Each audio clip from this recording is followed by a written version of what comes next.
가장 많은 부분을 차지하고 있는 것이 바로 B2B입니다. 많은 사람들이 이렇게 생각할 수도 있어요. 가구 회사잖아요. 가구 회사인데 고객들한테 가구 파는 회사 아니에요? 아니더라고요. 그것도 맞는 얘기지만 사무용 가구, 빌트인 가구, 여기에는 이제 선박도 포함이 됩니다. 그리고 자재들도 팔고, B2B 같은 경우에는 제가 아까 뭘 판다고 했죠? 단순 가구만이 아닙니다. 포장자재, 자동차 CKD, 중량물 설비, 수출 포장, 뭐 선박, 조선자재, 우드 펠릿, 단체 선물, 뭐 유니폼, 정말 다양하게 사업을 해요. 이 부분이 37.3%다 라고 보시면 됩니다. 회사를 운영할 때 여러 가지 가구들이 필요할 거 아니에요? 기업과 기업 간의 거래. 그래서 현대 리바트는 뭐 하는 회사예요? 가구 업체예요 말하는 것도 나쁘진 않은데, 기업과 기업 간의 거래를 하는 B2B 거래가 조금 더 비중이 많은 가구 업체입니다 라고 저는 말하고 싶네요. 자, 그래서 가장 많은 B2B 같은 경우에는 833억의 매출을 올렸다, 이번 1분기에서 이렇게 확인을 하시면 될 것 같습니다.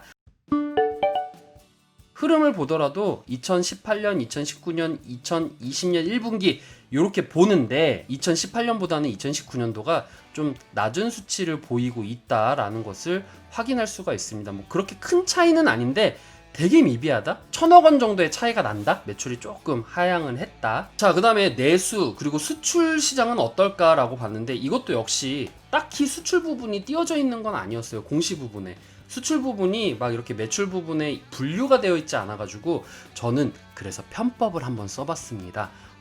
어떻게 걱정하지 않아도 돼요. 제가 아까 전에 종속회사 있다고 했잖아요. 캐나다, 중국, 베트남, 이렇게 세 가지의 회사를 가지고 제가 한번 만들어 봤습니다. 2019년도 4분기 그리고 2020년도 1분기 해가지고 전년도 분기 해가지고 비교를 해봤어요. 캐나다 같은 경우에는 요거 단위가 이제 원단인데요, 16억에서 9억으로 뚝 떨어진 모습을 볼 수가 있었습니다. 중국 같은 경우에는 4분기에는 매출이 없었지만 1분기에는 그래도 900만원 정도의 매출이 발생이 되었고요. 그리고 베트남 같은 경우에도 좀 하향이 되긴 했습니다. 5억에서 4억으로 하락을 하기는 했어요. 전년도 4분기 대비해서. 그래서 이 매출 퍼센트는 어떻게 계산을 했냐면요, 각 분기에 연결 포괄 손익의 총 매출 있죠. 그 매출을 가지고 퍼센트를 한번 재봤습니다. 물론 어거지가 있는 부분도 있겠지만 얼추 맞다고는 생각하기 때문에 이렇게 비교를 해서 했어요. 그래서 여기 2019년도 4분기 같은 경우에는 3111억을 가지고 비교를 했고요. 2020년도 같은 경우에는 2020년도 연결 포괄손익 계산서 매출에 3693억을 가지고 제가 퍼센트를 나눴는데, 지금 보이시는 바와 같이 뭐 0.54, 1%를 넘기는 게 없습니다. 그만큼 해외 시장 진출이 조금 더디다 라는 것을 확인할 수가 있었습니다. 자, 그래서 전체 영업 이익 및 현금 흐름표는요, 어느 때나 마찬가지로 이렇게 보시면 될 것 같아요. 전년도 대비 3111억에서 3693억으로 증가한 모습을 확인할 수가 있었고요. 그런데 현금 흐름 같은 경우에는요, 조금 안타까운 결과가 나왔습니다. 226억에서 마이너스 85억으로 하락한 모습을 볼 수가 있었는데요. 영업이익 같은 경우에는 전년도 분기 대비 YOY 582억 원이 증가가 되었고요. 그리고 현금 흐름은 전년도 대비 311억이 감소가 되었다라는 것을 확인할 수가 있었네요. 어쨌든 한샘에 비해서는 5배 정도 낮아요. 시장 점유율이라던가 뭐 인지도라던가 기업 선호도라던가 이 모든 것들이 지금 한샘한테 밀리거든요.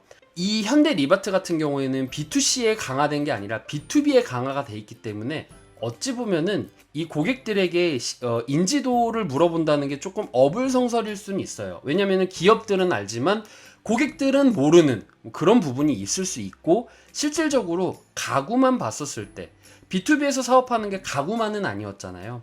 그런 부분으로 봤었을 때는 이게 좀 명확한 지표는 되지 않을 것이다 라고 말을 할 수는 있겠지만, 시장지수는 어쩔 수 없는 거잖아요. 시장지수 역시 한샘이 더 높습니다.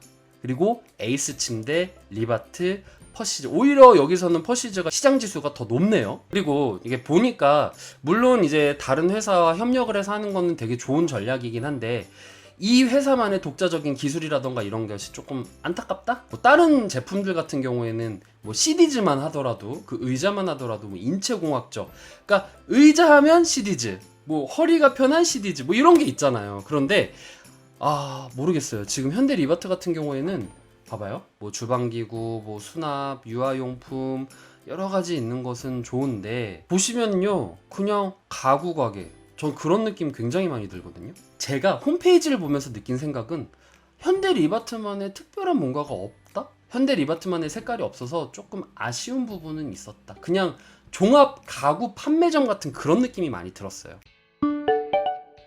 이 마케팅에 대한 전략, 그러니까 코로나19가 터지고 나서 오프라인 안 될 것 같다, 온라인으로 빨리 집중시키자, 온라인으로 전향을 하고, 그 다음에 인테리어 제품 비중을 확대를 하고, 어쨌든 간에 인테리어 부분에 있어서 뭔가 공격적인 그런 활로를 만들었다라는 것은 굉장히 빠른 대응이 좋았다 라고 저는 생각을 할 수가 있겠네요. 이런 전략을 통해서 코로나 수혜주가 됐다? 전 그런 생각을 하게 되었어요.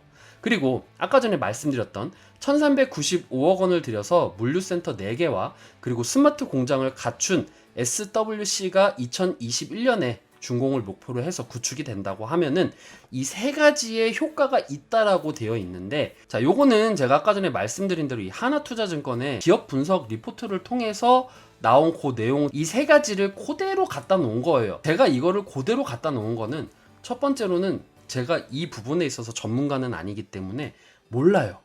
모르기 때문에 저 이거 인용하는 건 있어요. 인정할게요. 예, 그래서 저는 남성현님께 정말 감사합니다. 그리고 스마트 공장이 갖춰진대. 그리고 물류센터가 더 늘어난대. 그럼 뭐가 좋아질까 해서 그 관점에서 그 이유를 제가 봤어요. 그랬더니 납득이 되는 이유예요. 그래서 제가 이거를 그대로 인용한 겁니다. 이 소품종이라고 하는 거는요, 고객들이 원하는 가구들이나 이런 게 있을 거 아니에요. B2B 강하다고 했죠. 기업들이 만약에 우리는 이런 컨셉의 이런 가구를 원해요, 만들어주세요 라고 했었을 때 그 대응이 된다는 거죠. 예를 들어서 우리 회사의 모티브는 하트여야 돼. 그래서 우리 직원들 다 하트여야 되고 고객님들 오시는 것도 다 하트여야 되고 우리는 하트로 시작해서 하트로 끝날 거야. 이건 예예요. 모든 의자, 책상 이런 것들이 다 하트로 만들어져가지고, 그러면 또 거기서 의뢰를 하면은 대량 생산이 가능하다는 거죠. 그런 이제 규모 경제 효과가 가능하다, 원자재에 대한 효율적인 관리가 가능하다. 요거는 제가 이렇게 생각을 해요. 원자재도 얘네들이 관리를 하거든요. 원자재를 가지고 와서 그 원자재를 판매를 하기도 하고 그 원자재를 가지고 가구를 만들기도 하고 그런 일들을 하는데, 지금 여기서 물류센터가 4개라고 하면은요, 공간이 넓으면 넓을수록 여기는 뭐 해가지고 되게 크게 시스템적으로 만들어서 정말 기계가 왔다 갔다 해가지고 시간도 단축시키고 뭐 그런 것도 가능하다는 거죠. 전부 자동화로 해서 하는 것도 가능하다라는 거예요. 물론 그게 밝혀지진 않았지만 그럴 가능성도 있다. 그 다음에 가격 경쟁력 구축에 따라서 B2B, B2C 시장에서 차별적인 점유율 확보가 가능하다. 아까 전에 말씀드렸던 B2B 같은 경우에는 우리 하트로 해주세요 그러면 하트 의자 만드는 뭐 그런 거고, B2C 같은 경우에는 야, 지금 추세는 이거래. 예전에는요, 저도 지금 이제 돌잔치라던가 이런 행사를 하잖아요. 이 돌잔치라던가 행사장도 거의 분기별로 트렌드가 바뀌어요. 북유럽품이 요즘에 유행이니까 북유럽품으로 해주세요. 그런데 뭐 서양식으로 해주세요. 그럼 서양식으로. 아니면 중미, 북미 뭐 해가지고 뭐 어느 트렌드가 요즘에는 되게 빨리빨리 돌잖아요. 그런 거에 대응하기 위한 것도 가능하다. 저는 그렇게 생각을 하거든요. 그리고 대량 생산을 하기 때문에 가격, 경쟁력 부분에서도 크게 이득을 볼 수가 있다. 그래서 저는 이 물류센터와 스마트 공장이 개설이 되면은 어느 정도의 모멘텀은 작용할 수 있을 것이다. 이로 인해서 수주가 발생이 된다고 하면은, 그리고 많은 수주가 발생이 된다고 하면은 당연히 그거는 주가 반영이 될 것이고 현대 리바트의 기업 인지도는 올라갈 것이다. 저는 그렇게 생각을 하고 있습니다. 그래서 이 현대 리바트가 자신들이 가지고 있는 자본의 30% 정도에 되는 금액을 이렇게 투자를 한 것이 아닌가, 저는 그렇게 생각을 하고 있어요. 코로나로 인한 사회적 매출이 감소될 수도 있음에도 불구하고 본인들은 마케팅이라던가 전략을 활용해서 코로나 수혜주로 만들어 버렸어요. 그러니까 저는 이 부분은 되게 좋았어요. 우리가 못하는 거 인정. 이게 지금 2번하고 연결이 되는 겁니다. 2번 이케아 협업 부분과 연결이 되는 거예요. 그래, 우리는 이걸 잘해. 근데 우리는 이걸 못해. 인정.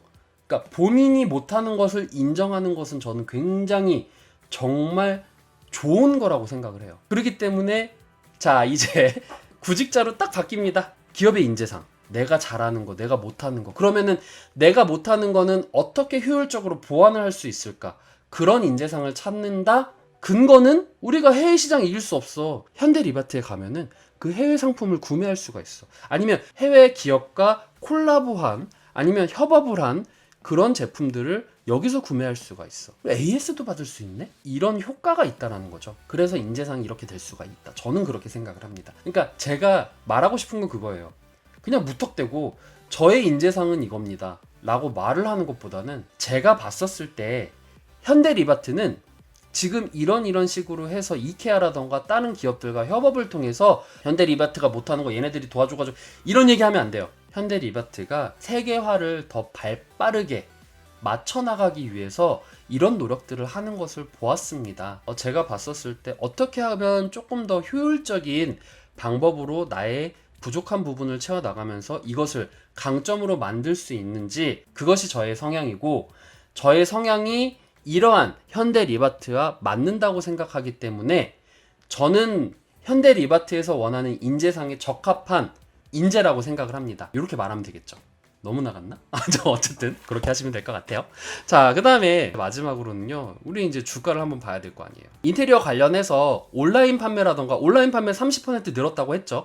그리고 코로나 수혜주로서 사람들이 집에서, 아까 전에도 제가 설명을 드렸지만 사람들이 이제 휴가철이잖아요. 휴가철일수록 더 집을 많이 꾸밀 것 같아요.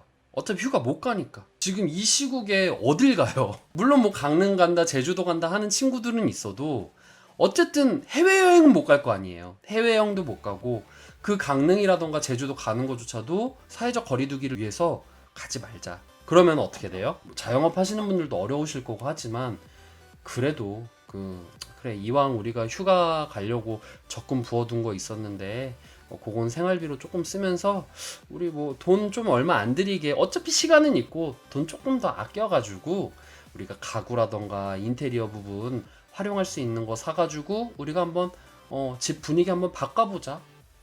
우리가 한번, 왜냐면은 옛날 같으면 사람 불러서 했을 거 이제 집에 있으니까, 사람들이 이제 집에 있는 시간이 늘어나니까, 그런 부분에서 코로나 수혜주로서 2분기 실적은 조금 상향되지 않을까. 컨센서스 대비해서 휴가철에 대한 매출이 깜짝 서프라이즈로 나와가지고 1,000원이 한 1,500원 정도 나올 거다. 저는 그렇게 생각을 하거든요. 이건 개인적인 뇌피셜입니다. 주린이가 말하는 뇌피셜. 이런 관점을 가지고 자료들을 찾다 보면은 이곳에 대한 투자 포인트를 생각지도 않은 곳에서 찾을 수도 있는 거거든요. 그래서 그런 관점으로 한번 찾아보면 좋을 것 같다. 누차 말하지만 저는 전문가는 아닙니다. 여러분들께 이거 사라고 추천하는 거 절대 아니고요. 현대리바트에 대해서 알고 싶다 하시는 분들이 제 영상을 보고 도움을 받으셨으면 좋겠다라는 심정에서 제가 이 기업 분석을 했습니다. 자, 이렇게 해서 오늘 현대리바트 정리를 해봤는데요. 정리는 요거예요. 코로나 수혜주다.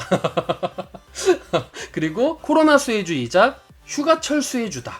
저는 그렇게 생각을 합니다. 어떻게 좀 여러분들 도움이 되셨는지 모르겠어요. 제가 또 열심히 찾는다고는 하는데 솔직히 부족한 거는 사실이에요. 제가 전문가는 아니기 때문에. 그래도 좀 부족한 부분이 있으면 격려 좀 많이 부탁드리고요.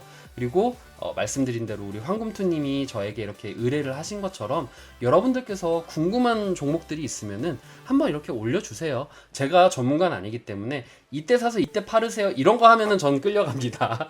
그런 게 아니라 이 기업에 대해서 분석할 수 있게 제가 도와드릴 수는 있으니까요. 여러분들께서 이 기업 궁금해요 라고 하면은 하단 댓글에다가 작성을 해주시면 제가 참고를 해서 시청해주신 여러분들 너무나 감사드리고요. 오늘 영상 괜찮았다 생각되시는 분들은 하단에 구독과 좋아요 눌러주시면 너무 감사하겠습니다. 저는 그럼 다음에 알찬 기업 분석 가지고 여러분들 찾아뵙도록 할게요. 그럼 여러분들 안녕!